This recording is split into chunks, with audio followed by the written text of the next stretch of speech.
وہ چیزیں مانگے فلا تنہر، تب بھی وہ سائل آپ کے در سے خالی نہیں جانے چاہیے۔ اتنی بڑی اناؤنسمنٹ سن کر میرے آقا نے ایک مرتبہ بھی اللہ کی بارگاہ میں عرض نہیں کی کہ باری تعالیٰ یہ تو اربوں کھربوں سائل میرے پاس بھیج رہا ہے، تو نے مجھے کیا دے رکھا ہے؟ جیسے دیکھیں نا علاقوں میں سیاسی قائدین ہوتے ہیں، انہیں وزیر اعظم صاحب کہیں کہ لوگوں کو نوکریاں دیں، سڑکیں دیں، نالیاں دیں، جو مانگتے ہیں ان کو دیں۔ آگے سے وہ وزیر اعظم کو یہی کہہ دیں کہ اگر جان کی امان پائیں، آپ ہمیں تو کہہ رہے ہیں کہ انہیں دیں، حضور آپ نے ہمیں کیا دے رکھا ہے جو عوام کو ہمیں دے؟ بلا تشبیہ و بلا مثال جب اللہ فرما رہا تھا کہ میرے محبوب آپ کے در پہ یہ سائل آئیں گے، ان کی جھولیاں بھر بھر کے دیں، کوئی دنیا مانگے وہ دیں، کوئی صحت مانگے وہ دیں، کوئی اولاد مانگے وہ دیں، کوئی آپ سے کشمر کشائی مانگے وہ دیں، کوئی جنت مانگے وہ دے، کوئی تاجوری مانگے وہ دے، حتیٰ کہ اگر آپ کی تحریر میں کھڑے ہو کے کوئی جنت کا سرٹیفکیٹ مانگتا ہے تو محبوب وہ سرٹیفکیٹ بھی آپ کے دست مبارک سے تقسیم کیا جائے گا۔ سبحان اللہ۔ یہ جذبات نہیں ہے، یہ بخاری اور مسلم کی متفقن علیہ حدیث۔ حضرت ربیعہ جو آقا علیہ السلام کے لوٹے بھرتے تھے پانی کے، ایک دن حضور علیہ السلام کا دریائے رحمت جوش میں آیا، آپ نے فرمایا آج میرا لوٹا پانی کا کس نے بھرا؟ حضرت ربیعہ نے عرض کیا حضور میں نے۔ تو آقا علیہ السلام نے فرمایا سال مانگ ربیعہ کیا مانگتا ہے؟ ایک روایت کے لفظ ہیں حضور نے فرمایا سالنی، مانگ مجھ سے کیا مانگتا؟ مانگنے والا اتنا سیانہ نکلا، ہم ہوتے تو مانگتے حضور کو امریکہ کا ویزا لگوا دیں، کوئی یورپ کا ویزا لگوا دیں، مگر مانگنے والا اتنا سیانہ نکلا، اس نے پہلی بات تو یہ عرض کی حضور انی اسالک، ہاں میرے آقا میں آپ سے ہی مانگتا ہوں، اور کیا مانگتا ہوں؟ عرض کیا مرافقتک فی الجنہ، حضور جو نوکری آپ نے مجھے یہاں دے رکھی ہے یہی نوکری مجھے جنت میں بھی عطا کر دے۔ آقا نے فرمایا ربیعہ تیرے سوال پہ رشک آتا، ایک چیز کی گارنٹی تو دے دے، آج کے بعد نماز نہیں چھوڑنی، مصلی آباد کرنا تو شروع کر دے، اور جنت میں اپنی صحبت کی گارنٹی میں محمد تجھے دے دیتا ہوں۔ مطلب یہ تھا جس نے دنیا مانگی آقا نے وہ دی، اولاد مانگی وہ دی، کشمر کشائی مانگی وہ دی، حتیٰ کہ جنت کا پتہ، جنت کا ایڈریس اور جنت کا سرٹیفکیٹ بھی آمنہ کے در محمد کی دہلیز سے تقسیم کیا جا رہا۔ تو اللہ فرما رہا ہے میرے محبوب سائل جب بھی آ جائیں، جتنے بھی آ جائیں، جو بھی مانگیں، ان کی جھولیاں بھر بھر کے عطا کریں۔ آگے سے آقا علیہ السلام نے ایک جملے میں بھی عرض نہیں کیا کہ مولا تو نے کیا دے رکھا؟ کیوں؟ اللہ اعلان فرما چکا تھا اِنَّا أَعْطَيْنَاكَ الْكَوْثَرَ، میرے مصطفیٰ ہم نے آپ کو کوثر کی شکل میں سب خزانوں کی کچیاں میرے محبوب آپ کے ہاتھ میں دے رکھی ہے۔ سب خزانوں کا مالک اللہ نے مصطفیٰ کو بنا دیا، اور اس کے لیے لفظ بولا الکوثر، میرے محبوب ہم نے آپ کو کوثر عطا کر کے سب خزانوں کا مالک بنا دیا۔ اگر اس آیت پر غور کریں، اللہ اپنے آپ کو ہم فرما رہا ہے، باری تعالیٰ تو ہم کب سے ہو گئے؟ ہم نے بچپن سے یہ سنا ہے قُلْ هُوَ اللَّهُ أَحَدٌ، تو ایک ہے، اور ایک اپنے آپ کو کبھی بھی ہم نہیں کہتا، وہ میں کہتا۔ تو اپنے آپ کو ہم کیوں کہہ رہا؟ وہ فرماتا لوگوں سنو، میں اپنے آپ کو میں کہوں، میری شان کبریائی میں کمی نہیں آتی۔ میں اپنے آپ کو ہم کہوں، اس میں اضافہ نہیں ہوتا۔ میں ان پیمانوں سے پاک ہوں، تو باری تعالیٰ پھر تو نے اپنے آپ کو ہم کیوں کہا؟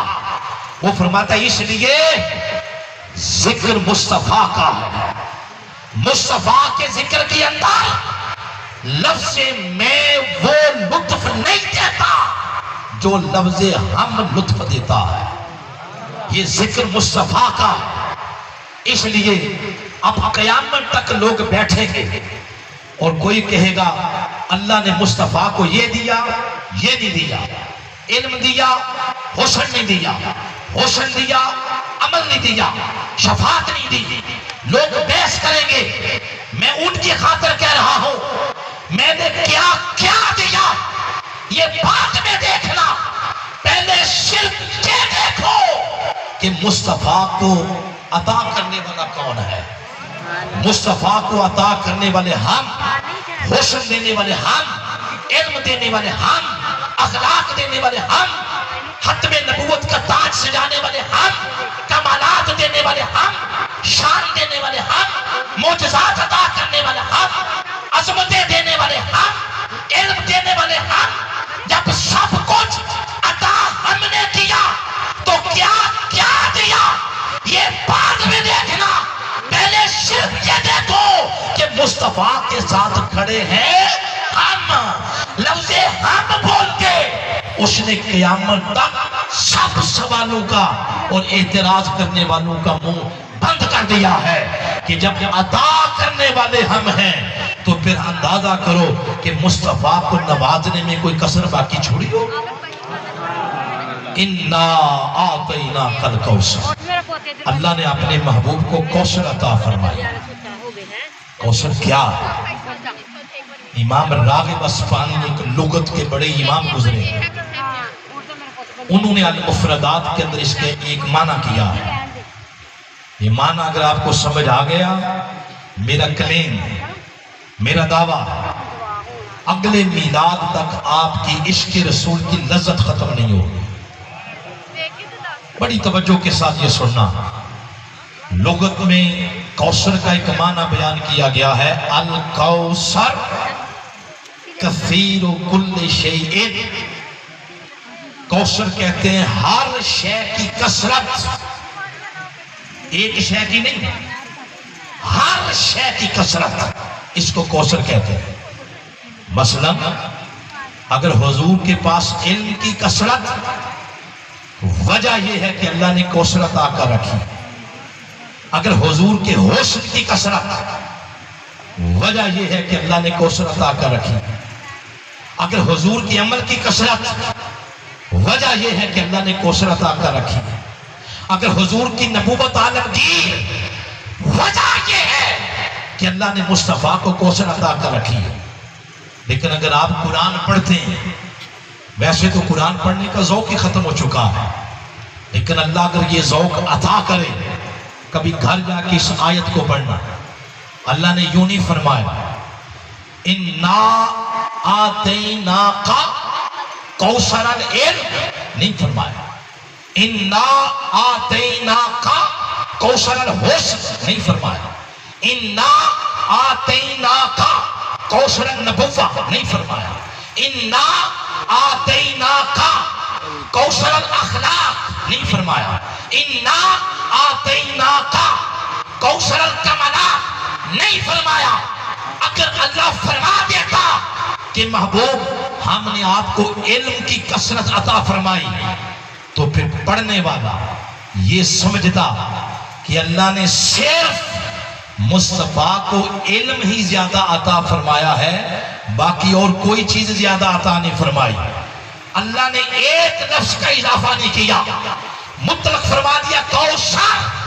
مطلب یہ ہے کہ لوگوں، مصطفیٰ کی جس شان کو دیکھو گے، حسن کو دیکھو گے وہ بھی کمال پہ، علم دیکھو گے کمال پہ، نبوت دیکھو گے کمال پہ، عمل دیکھو گے کمال پہ، سیرت دیکھو گے کمال پہ.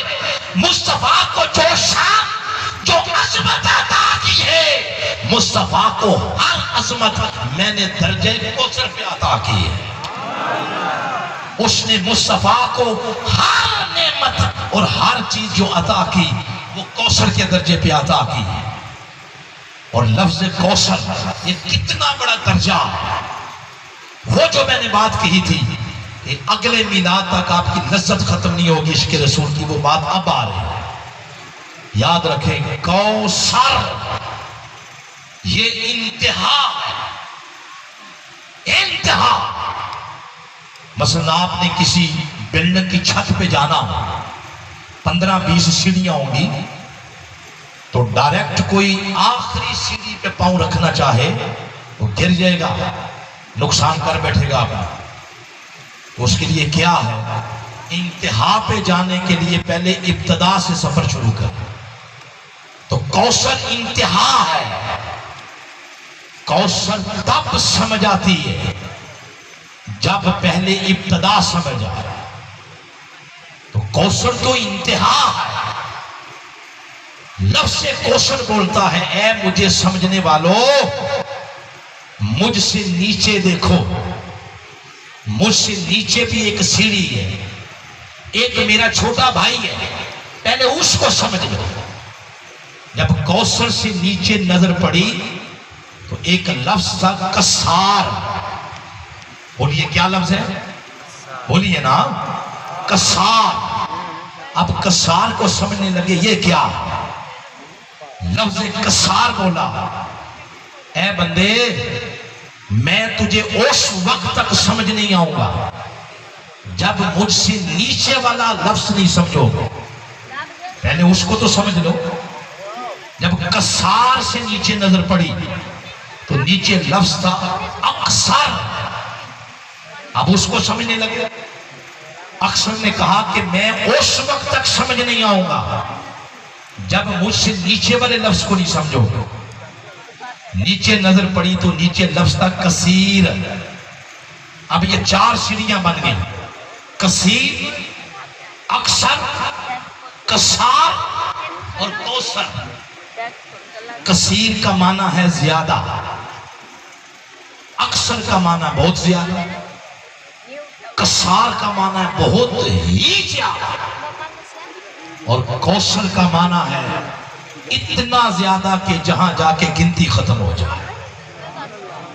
اللہ نے مصطفیٰ کے بارے میں یہ نہیں فرمایا اِنَّا آتَيْنَاكَ الْكَثِيرَ، یہ نہیں فرمایا اِنَّا آتَيْنَاكَ الْأَكْثَرَ، یہ نہیں فرمایا اِنَّا آتَيْنَاكَ الْكَسَّارَ، بلکہ فرمایا اِنَّا آتَيْنَاكَ الْكَوْثَرَ.